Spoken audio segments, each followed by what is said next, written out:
Сәлеметсіздер ме? Бүгін сіздермен бірге тефтелиді қысқа дайындайтын боламыз. Ең алдымен бір кесе күрішімізді алып, жақсылап жуып тазалап аламыз. Сонан соң оны шалап пісіріп алатын боламыз. Күрішіміз пісіп дайын болғанға дейін бір жуамен бір сәбізімізді алып, терканың кіші бөлігінен өткізіп дайындаймыз. Мен ет тартқыштан өткізіп дайындап алдым.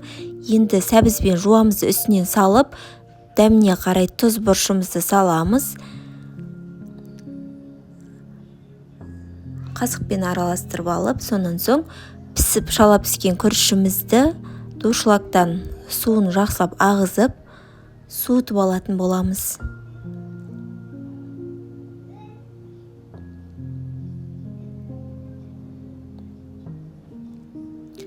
Енді оны начинкамыздың үстінен салып, қолымызбен жақсылап араластырамыз. Ешқандай да жұмыртқаны қажет етпейді. Уайымдамасаңыздар да болады. Пісіп жатқан кезде үгітіліп, бөлініп қалмайды.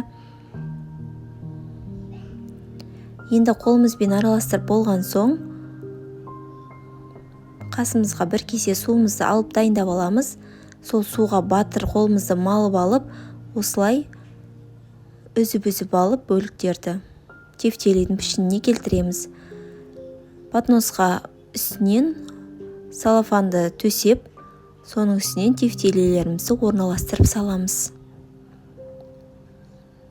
Кімге үлкені керек, кімге кішісі керек, өзіңізге ұнаған формада жасасаңыздар болады. Мен орташа пішінде дайындадым.